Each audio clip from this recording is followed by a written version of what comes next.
Olá, toda semana aqui no Câmara Livre a gente conversa sobre trajetórias de vida. E a ideia do Câmara Livre é, através das histórias dessas pessoas, oferecer a você uma oportunidade de olhar sobre as trajetórias e os planos de vida. E, eventualmente, você olhar ao mundo ao teu redor e verificar como estão seus planos, como estão seus projetos, aqueles que saíram do lugar e aqueles que precisam de uma reflexão. A nossa convidada de hoje é nascida em Uraí, no Paraná. É Rita Luciene Marques Santos, tem 4 filhos, percorreu o horizonte em cima da moradia dos assentamentos urbanos ou rurais no país, porque hoje tem dois tipos de manifestação ou de organização relacionados a esse tipo de movimento, que poderiam ser simplificados em cima da palavra oportunidade. Mas Rita, quando a senhora olha para a infância, lá na infância, menininha, Uraí, tem alguma memória afetiva, alguma coisa que aconteceu com a senhora? Às vezes é uma árvore, às vezes é um brinquedo, às vezes é à beira do rio. Mas eu quero saber a memória afetiva da senhora, que sempre que a senhora olha para a infância, ainda está presente dentro de você. Tem sim. Sempre assim, recordações da área que a gente vivia, né? Sempre tinha mais contato. Da área de sítio, das brincadeiras, de como era aquele tempo, né? E como que de hoje em dia mudou tanto, né? Tanta evolução, e isso ficou um pouco aqui disperso, né? Para trás. A senhora brincou bastante na zona rural, no sítio. Sim, Contato com com a terra. certeza. Diferentemente da infância de hoje em dia, né? O que a fez aos 18 anos lá em Uraí, uma cidadezinha pequenininha como a minha, onde eu nasci, sair para ir para Americana? Na verdade, ainda naquele período, né, na década de 86, né, 87, os pais, né, muito assim, o êxodo, né, vamos dizer assim, né, então em busca de ganhar um pouco melhor, de mudar de vida. Então, na verdade, naquele período foi o meu pai, né, resolveu vir para o estado de São Paulo e a gente acabou que vindo também, né, todos nós. Oportunidade, a palavra que eu usei? Busca dela? Eu creio que sim, né? Buscando uma oportunidade para ter uma condição melhor, né? Vamos dizer, de vida, né? Até os 18 anos, na zona rural de uma cidade pequena, Uraí, a senhora teve a oportunidade de estudar? Sim, com muita dificuldade, muita luta, mas a gente teve sim, nós tivemos. Conseguiu? Já naquele período eu cursei, né, até o ensino fundamental, tudo completo, normal. A gente morava em Patrimônio, né, naquela época, pequeno, mas a gente já estudava sim. Apesar dos 18 anos, só depois que a senhora foi concluir o ensino médio? Sim, aí eu parei e fui concluir já depois de casada. Porque, na verdade, talvez de hoje em dia essa parte da educação está um pouco melhor. Porque naquele período a influência era muito grande e a gente precisava de trabalhar e parava com o estudo, né? Coisa que isso também de hoje em dia acontece ainda um pouco. Mas eu não fui estudar aos 18 anos, enfim, eu não fui fazer o ensino médio. Só pude fazer mesmo depois de muito tempo, depois de casada e depois que eu estava na reforma agrária. A senhora casou onde? Onde a senhora estava quando casou? Americana mesmo. A senhora trabalhou na área industrial lá? Sim, sempre em área têxtil, né? Numa determinada fase disso, a senhora me contava que tem 12 anos aí trabalhando mais ou menos em Americana. Sim. A senhora ingressou através de movimentos da Igreja Católica em movimentos da Reforma Agrária? Sim. Na verdade foi minha mãe, né? As pessoas mais vinculadas, mais velhas lá com a igreja, então foi aonde que descobriram, através de reuniões, de movimentos, né? E aí a minha mãe começou a participar e a gente acabou que indo para a Reforma Agrária, né? Fazer esse trabalho e acabamos gostando. E outra, Pastoral da Terra? Sim. E já é um pouco das raízes da gente antiga mesmo, né? Do Paraná. Então facilitou bastante. E a gente descobriu também, passou a ver na cidade, que, assim, acaba que as pessoas vão todas trabalhar, aquele ciclo que fica difícil, a gente não fica presente com as crianças muito nas ruas.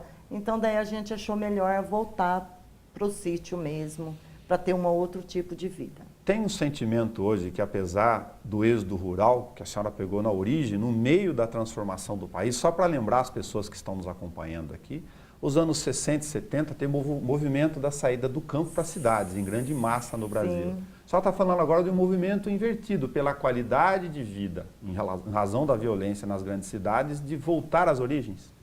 Sim, mas é o que está nas grandes cidades. As favelas, esse enxame de gente, a população muito grande, foi devido a essa vinda desse povo na década de 60 e 70. E aí, assim, quem tem a oportunidade e entende o que é de fato a reforma agrária, acaba que voltando para o seu meio, né, para as suas origens. Para se fixar no campo. Para se fixar E no lá campo. produzir. Não que não tenha dificuldade no campo, tem. Porém, ainda é melhor que na cidade. A cidade, para quem não tem profissão, não tem estudo, está muito competitivo, né? Está muito difícil. A mãe de se hoje em dia. engajou na reforma agrária e vocês foram parar em Bebedouro. Sim. E depois de lá a gente resolveu também pegar um sítio e que são dessas, né, das terras públicas, né, dos hortos, esses que tem no estado de São Paulo, que foi destinado para fazer a reforma agrária. Então, a Nos gente anos foi. 90 para cá, esses movimentos ganharam um pouco mais de corpo e mais sustentação, e aí o governo começou a destinar, aí de forma mais efetiva, nos últimos 15 anos talvez, terras que eram ociosas para assentamentos. Sim, Nessa história que entra a vida da senhora. sim, Onde a senhora acabou se assentando? A mãe em Bebedouro. sim. Ela está até lá agora? Está até hoje lá?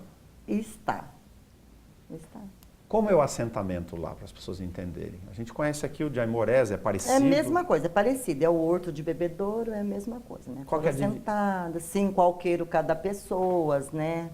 É o mesmo esquema. Os jovens que já se cresceram, casaram, acaba as pessoas ficaram mais velhas, né? Os primeiros que pegaram o lote, aí os filhos passam a tomar conta. É a mesma coisa. Para quem está na cidade, que é só urbano, vive o tempo inteiro no celular, não tem a menor ideia de como é isso. Por isso eu estou perguntando coisa comum para a senhora. Ah, Lá tem água, sim, lá tem energia, sim, lá tem horta, sim. lá tem fossa para o esgoto, Tem. enquanto não chega o É meio urbano. normal. Depois de assentado, fica tudo normal. Produz em cooperativa? Tem Ou as não? cooperativas, tem os pessoal que são filiados, planta, tem um pessoal que já trabalha com orgânico, que é o que vai entrar muito agora no sistema, né? Com produção, né? Para cuidar da saúde, né? Então tem esses grupos já lá dentro, né? É normal, é tranquilo. Tem uma feira- Tem muita dificuldade, mas assim, devido ao seu horto, a terra é fraca. Então, assim, é uma luta sempre, né? É que o solo de Bauru não é lá essas É coisas para arenoso, produção. né? Não é muito apropriado, né, para plantação. Lá em Oraí é muito melhor. É terra roxa Claro, lá? o Paraná é diferente, né? É terra roxa? Terra roxa, né? Muito bom, produz muito mais. Tem duas feiras aqui no centro, uma do nosso lado, onde a gente está conversando, Tem. na Câmara Municipal de terça-feira, que tem Pessoas de lá do representantes de assentamento. produção do assentamento, como na Zona Sul, na FUS de Mato Sabino, como no centro Tem. da cidade de Domingo. Uhum. Estão presentes na vida urbana da cidade produzindo. Sim. Se o campo não planta, a cidade não janta, né? Claro, faz todo sentido. A senhora foi completar o 2º grau e depois foi fazer pedagogia pela UFSCar no meio dessa trajetória toda do caminho. Sim. O que te levou a fazer pedagogia lá? Qual foi o estímulo que a senhora teve na época? Na verdade, sempre foi um sonho, porque toda menina, toda moça, adolescente, quando está crescendo, geralmente tem um sonho. Só que dificilmente a gente consegue, né, realizar esse sonho. Eu creio que eu só consegui devido a eu estar na reforma agrária. Porque trabalhar, conciliar uma vida, cuidar de filhos e estudar é um pouco complicado, né? Só tem 4 filhos. Sim. E eu, aos 40 anos, né, saiu esses cursos pelo Pronera, né? E parceria com a UFSCar, né? E aí eu fui e consegui. Era período alternado. Foi um programa lançado pelo INCRA. Nos movimentos sociais que articularam e lutaram para efetivar esse programa dentro do INCRA, né? A senhora fez pedagogia. Sim. Na Mas tem outros cursos Sim. no Brasil inteiro, né? O estado de São Paulo teve 2 que foi aderido pelo INCRA, né? Pelo Pronera. que é agronomia, que foi em Sorocaba, na UFSCar, e pedagogia da terra, que é em São Carlos. Tem colega da senhora aqui no Horto Amores que fez agronomia? Não, eu tenho em Aras, no assentamento de Aras, tem 2 companheiras que fizeram pedagogia. Também conheço o assentamento de Aras. Tenho quem fez agronomia na área 1, tem um rapaz que fez agronomia pela UFSCar, também pelo Pronera. Muito legal. A senhora fez Universidade Federal de São Carlos pelo Pronera Pedagogia. Sim. Deu para aproveitar isso depois, esses ensinamentos, para algum tipo de alfabetização, digo, dentro dos assentamentos? Sim, é normal, deu e dá, né? Sim. O ano passado, a senhora conseguiu aderir a um programa, para quem não sabe, aqui é divisa com Pederneiras, então parte, inclusive, do assentamento fica dentro de Pederneiras, para poder aplicar esses conhecimentos via Secretaria de Educação de Pederneiras ou algum programa com a Prefeitura no assentamento, é isso? Não, já está com 1 ano e pouco que fechou. Na verdade, a gente conseguiu um projeto via o INCRA, não tinha nada a ver com o município, para trabalhar a educação de jovens e adultos, a alfabetização. Para jovens e adultos. Jovens e adultos, né? Geralmente foca mais os adultos mesmo, né? As pessoas de 45, 50 e pouco, que muitos ainda não sabem nem escrever o nome. Tem bastante lá? Tem isso, a gente tem esses casos sim. E a nossa realidade das educação de hoje em dia, das secretarias, né? Que é o modelo do sistema, né?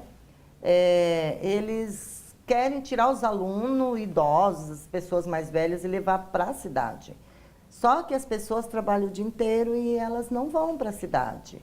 Então foi aonde que a gente conseguiu esse projeto, mas também com os movimentos sociais e INCRA, porque o município não facilitou nada para a gente, que na verdade a gente queria salas de extensão, alguma coisa que ficasse dentro do assentamento. E por conta da burocracia, eles não facilitaram, a gente não conseguiu. Desculpa, eu que tinha entendido que a senhora tinha feito isso através da Prefeitura de Pederneiras. Não. Tá. Mas a Prefeitura de Pederneiras participa com alguma coisa? Não. Tem 2 salas de aulas, né, 2 EMEIs, que são pela Secretaria da Educação, são sim pelo município, que é a área infantil, que daí são as crianças pequenas, então tem a escola dentro do assentamento, isso tem sim. Os filhos da senhora já estão adultos, a senhora falou que um de 28, 26, 21 e uma menina de 14. Eles estudaram ao longo do tempo, do caminho, como que eles estão? Sim, todos estudam, agora dentro do assentamento, a meninada continua estudando, em Pederneiras normal, outros em Bauru. A gente tem alunos de lá que faz faculdade, né? Então, assim, normal aqui em Bauru. E sempre, assim, todos os lugares que a gente foi, sempre entrou na escola, assim, sempre estudam. A gente está gravando aqui, coincidentemente, na semana do mês da mulher. Embora tenha uma data fixa, a luta da senhora, evidentemente, é uma luta permanente de muita história ao longo do tempo. Sim. O que a mãe Rita diz para a menina de 14 sobre a mulher? O que a senhora diria para ela se ela estivesse aqui agora? Sobre essa luta da senhora? Que vale a pena lutar e que não fique muito infiltrada com essa internet, com essas coisas que tem aí na nossa sociedade e que a gente tem que procurar sempre analisar e ir para uma outra direção. Porque eu acho que esse mundo que está indo, os adolescentes de hoje em dia, está indo num mundo que não tem volta, eu acho. Uma sociedade que está muito difícil. E que, assim, na localidade, no meio que nós estamos, no campo, a gente não deve deixar de lutar e de insistir, né? Para que aconteçam as coisas de melhor para nós. A senhora tem 4 filhos maduros. Sim. Já, só uma aqui na adolescência, na pré-adolescência. Chamar ela de adolescente, ela fica brava, de 14. Mas o que eu estou querendo dizer é que o jovem, às vezes, é muito imediatista. E a senhora é a prova viva aqui de uma trajetória, que a gente está transferindo para as pessoas que estão em casa, de que algumas coisas demoram muito mais tempo do que a gente gostaria, mas a senhora está aí, está fazendo isso. Com certeza demora, né? Mas a gente tem que ir plantando para colher. Então tudo é o tempo e a gente tem que procurar ir articulando para que aconteça, né? Igual quando a gente está acampado, é toda uma luta, depois assentado. E assim vai, né? Embora a gente vá contar isso num outro programa separado depois para ajudar a divulgar, vocês estão organizados, tem as mulheres dos assentamentos, o Sim. pessoal das cooperativas, com produção conjunta ou não, a questão das escolas, a alfabetização de adultos. Agora vamos fazer um encontro ainda envolvendo quilombolas, também vai trazer o pessoal indígena, usar a simbologia do empoderamento da mulher. Vocês estão organizados. A gente está, né, continua, né, tentando organizar ainda mais, né? Esse encontro já aconteceu em outras regiões, né, outros lugares no estado de São Paulo. E agora é o 18º, e como São Paulo, aliás, Bauru é uma cidade grande, né, onde tem bastante assentamento nas regiões, aldeias indígenas, né, aqui por perto, então achou por bem de ser aqui. E aí vai vir as mulheres de todo o estado, e o objetivo, né, é a gente continuar a luta, né, porque se a gente não formular novas políticas públicas, né? Tem que assegurar alguma coisa, né? Continuar assegurando para as mulheres, né? Da pauta de vocês que é extensa, o que está mais latente lá? O que hoje vocês elegeriam como prioridade para a senhora? A educação. Eu, né, como já trabalho com a área da educação, eu creio que é a educação.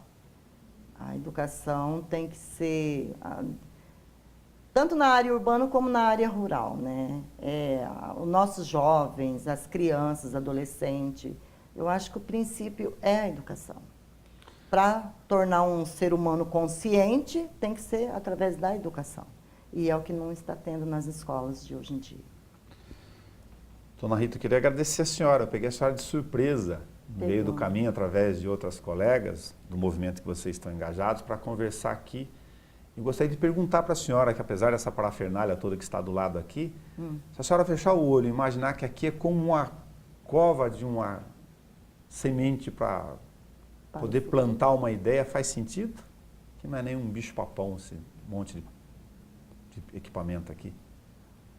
Pode repetir, por favor? Esse monte de equipamento aqui não faz diferença nenhuma. A senhora contou sua história de vida aqui, o que importa para nós é a sua história de vida. Sim. A senhora quer falar alguma coisa? Pode ficar à vontade. Não, só um feliz Dia das Mulheres, né? Que todas as mulheres, né, se liberte dessa opressão que a nossa sociedade impõe, né, para as mulheres da área rural, as mulheres do campo, as mulheres da cidade, trabalhadoras, né? Que é tudo com muita dificuldade, né? E que as mulheres venham nesse encontro participar para que a gente juntas possamos formar novas propostas, né? De políticas públicas para poder estar enfrentando a nossa sociedade, né? Ter coisas melhores para a gente. Muito obrigado. O encontro é em abril, mas você encontra na página da TV Câmara, também no YouTube, na nossa programação, especificamente uma matéria sobre esse encontro do empoderamento da mulher, aqui em abril, 5, 6 e 7 de abril, na Casa do Cursilho, em Bauru. O Câmara Livre agradece a Rita Luciene Marques Santos. Parabéns em nome do Dia Internacional da Mulher. Obrigada. Para você que nos acompanha, até o nosso próximo encontro.